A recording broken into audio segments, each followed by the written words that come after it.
प्रखंड कुढ़नी जिला मुजफ्फरपुर के एक बच्ची के साथ दुष्कर्म किया गया। उनका उम्र है 9 साल। वही बच्ची के आश्वासन और उस बच्ची से मिलने आए हैं बिहार भीम आर्मी के प्रदेश अध्यक्ष। आइए हम इनसे जानना चाहते हैं क्या हाल है उस बच्ची का। देखिए, सबसे पहले तो ये घटना हृदय विदारक है और जितना भी इसका निंदा किया जाए उतना कम होगा। और जिसने भी इस घटना को अंजाम दिया है अमानवीय तरीके से, वो मानवता को शर्मसार करने वाला घटना है और ऐसे लोगों का समाज में कोई स्थान नहीं हो सकता है। इनको समाज में रहने का कोई अधिकार नहीं। हम भारत के संविधान को मानते हैं और उस संविधान के तहत ऐसे अपराधों के लिए, ऐसे संगीन अपराधों के लिए, अमानवीय व्यवहार के लिए सजा सुनिश्चित है। सरकार, मुजफ्फरपुर जिला पुलिस प्रशासन के जो लोग हैं, मैं उनसे कहूंगा कि इस मामले पे जो आरोपी है उसको स्पीडी ट्रायल के माध्यम से इस मामले का निष्पादन करके उसको सख्त से सख्त सजा सुनिश्चित करवाया जाए। क्योंकि एक तो पॉक्सो का मामला है, दूसरा उसके साथ दुष्कर्म का प्रयास किया गया, हत्या का प्रयास किया गया और एक तरफ से तो देखा जाए तो उस अपराधी ने उस बच्ची की हत्या कर ही दी थी, लेकिन उसका किस्मत साथ था, उसका जीने का हौसला था और समाज में रह करके कुछ करने का हौसला था, जिस वजह से वो बच्ची आज जिंदगी और मौत से लड़ रही है।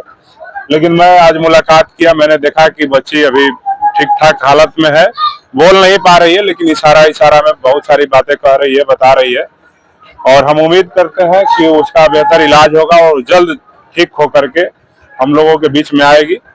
लेकिन हम यही मांग करेंगे, मुजफ्फरपुर जिला के जो सीनियर एसपी साहब है वो काफी लापरवाही बरत रहे हैं और लगातार मुजफ्फरपुर जिले में जिस प्रकार से अनुसूचित जाति जनजाति समाज के ऊपर, उनकी बेटियों के ऊपर, महिलाओं के ऊपर जो अत्याचार बढ़ा है, इससे सीधे प्रतीत होता है कि मुजफ्फरपुर जिला के जो एसपी साहब हैं वो अपने कर्तव्यों का निर्वहन ईमानदारी पूर्वक नहीं कर रहे हैं और कहीं ना कहीं मुझे लगता है कि वो जिला के माफियाओं, अपराधियों, गुंडों से सांठगांठ करके यहाँ पे जिला में प्रशासन चलाने का काम कर रहे हैं। सर, आप लोग हमेशा से मांग उठाते आ रहे हो, हमेशा से लड़ते भी दिखते हैं, शोषित वंचितों का आप लोग आवाज उठाते हैं।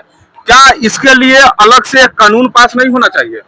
बिल्कुल होना चाहिए। इस तरह के जघन्य अपराध पे बिल्कुल कानून बनना चाहिए। अलग से मैं बिहार सरकार के मुख्यमंत्री से मांग करूंगा कि जो नाबालिग बच्चियों के साथ इस तरह के अपराध को अंजाम देते हैं उनके खिलाफ जो भारत का संविधान है, बीएनएस है और तमाम उसमें प्रावधान है, उसमें थोड़ा सा बदलाव करके जो नाबालिग बच्चियों के साथ इस तरह का कुकर्म करने का प्रयास करते हैं, हैवानियत करने का प्रयास करते हैं, उन हैवानों के खिलाफ एक सख्त कानून बनाया जाए और प्रयास करेंगे। हम तो चाहते हैं कि जो हैदराबाद में हुआ कि वहां पे जैसे ही दुष्कर्म की घटना को अंजाम दिया गया, वहां पे हैदराबाद पुलिस ने अपराधियों को पकड़ करके जेल में बैठा करके उनको खिचड़ी खिलाने के बजाय उनको गोली खिलाने का काम किया। उसी प्रकार से इस घटना में भी तत्परता बिहार की पुलिस, बिहार के सरकार, जो बिहार के गृह मंत्री और मुख्यमंत्री दोनों है नीतीश कुमार, इसमें भी तत्परता दिखाए और इस घटना का जो आरोपी है उसका भी एनकाउंटर कर देना चाहिए था, उसको जेल भेजने के बजाय।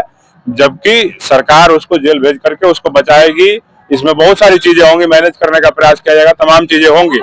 लेकिन मैं यही कहूंगा कि जितने भी पॉक्सो के मामले हैं, इस तरह के जघन्य अपराध है, इसमें सख्त कानून बनना चाहिए और कोई भी 18 साल से कम बच्चियों के साथ इस तरह का दुष्कर्म का प्रयास, हैवानियत का प्रयास करता है, उसको सीधे एनकाउंटर करने के लिए कानून बनाना चाहिए, ताकि हमारे समाज के जो नाबालिग बच्चे हैं वो निर्भीक होकर के जी सके, अपना जीवन यापन कर सके, अपनी पढ़ाई लिखाई और अपने आगे के भविष्य को गढ़ने का काम करे। लड़का अभी तक पकड़ा पाया है या अभी तक फरार है? परिवार के लोगों ने मुझे बताया कि जो अपराधी था जिसने इस तरह की घटना को अंजाम दिया, गांव वालों के सहयोग से उसको पकड़ लिया गया है और अभी जेल के अंदर है और न्यायिक हिरासत में है। और मुझे लगता है कि उसके ऊपर परिवार ने मजबूती से अपना बात रखा है, पक्ष रखा है। जो भी एविडेंस था सारा कुछ वहां पे है, बच्ची भी जिंदा है और उसने अपना सारा कुछ गवाही भी दिया है, पहचान भी किया है कि अपराधी कौन था। तो मुझे लगता है कि उसको सख्त से सख्त सजा मिलेगा। अगर नहीं मिलता है तो भीम आर्मी मजबूती के साथ इस मामले को लेकर के मुजफ्फरपुर जिला में हम सभी लोग आंदोलन के लिए जाने जाते हैं, मजबूत आंदोलन करेगी, लेकिन अपने समाज का स्वाभिमान, अपनी छोटी बच्ची जिसके साथ हैवानियत हुआ वो बर्दाश्त नहीं करेंगे। क्या आप यहाँ पे आए और पीड़ित परिवार से भी मिले? क्या पीड़ित परिवार को आश्वासन आप लोग दिए? देखिए, अभी जैसा कि प्रदेश अध्यक्ष जी ने बताया और पूरे भीम आर्मी की टीम, जिला अध्यक्ष, सभी लोग, जिला प्रभारी, सभी लोग आकर के मिले हैं, आश्वासन दिए हैं कि, और हम लोगों ने कुछ जहां तक हो सकता है आर्थिक रूप से हो, सामाजिक, जिस तरह से उनको सहयोग करने का काम किया। और जिला प्रशासन, अभी हम लोग यहाँ से निकलते हैं तो एसएसपी साहब से प्रयास करते हैं कि उनसे मिल करके, जैसा कि अभी प्रदेश अध्यक्ष जी ने फोन लगाया लेकिन किसी तरह का कोई रिप्लाई अभी उनकी तरफ से नहीं आया, तो खास तौर से जो हमारे समाज की बेटियां हैं, छोटी छोटी, आप समझ सकते हैं कि 9 साल की उम्र में इस तरह का दरिंदगी, ये बहुत अपने आप में एक शर्मसार वाली बात है। तो हम प्रशासन से निवेदन करते हैं, निवेदन कर रहे हैं, अगर नहीं होगा तो भीम आर्मी तो है ही, हर जगह शोषण अत्याचार जहां हो रहा है वहां पहुंच रहे हैं हम लोग और उनको न्याय दिलाने का काम कर रहे हैं, और इस बहन को भी हम लोग न्याय दिलाने का काम करेंगे विशेष रूप से। बहुत फिर कल परसों में हम आप लोग देखेंगे। अभी हम लोगों ने यहाँ के जो मेडिकल कॉलेज के जो अधीक्षक है, सुपरिटेंडेंट है, उनसे हम लोगों ने मुलाकात किया।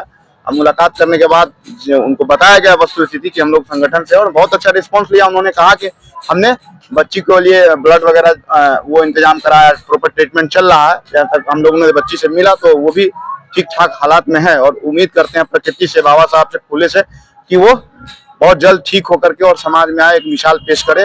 और उस बच्ची का जो हौसला हम लोग, प्रशासन से क्या मांग करते हैं? प्रशासन को हम लोग कह रहे हैं कि इस तरह की जो घटनाएं घट रही है वो घटना ना हो, इस पे अपराधियों पे नकेल कसने का काम करे। इस घटना का जिम्मेवार कौन है? इस घटना का जिम्मेवार, देखिए, हर जगह तो हम ये भी बात कर रहे हैं कि हर जगह प्रशासन ये नहीं कर सकता, लेकिन प्रशासन ये जरूर कर सकता है कि हर जगह अपराधियों में खौफ होना चाहिए, डर पैदा होना चाहिए कि भाई किसी भी तरह की कोई समस्या हो, जिस तरह से प्रदेश अध्यक्ष जी ने बताया कि, और आपने सवाल किया कि लड़कियों के लिए, बेटियों के लिए एक अलग से कानून होना चाहिए कि जिस तरह से खुले मन चले लोग, जिस तरह से अभी वो घटना को अंजाम दे रहे हैं, इस पे नकेल कसने का काम करे। और नहीं अगर प्रशासन करती है तो फिर समाज के लोग उसको, वैसे वैसे लोग को मॉब लिंचिंग में मार दिया जाए। ये समाज को खुली आजादी है कि समाज के बच्चियों के साथ इस तरह का हैवानियत करेगा, उसको मॉब लिंचिंग में मार दिया जाना चाहिए, अगर प्रशासन इस पे नकेल नहीं कसती है।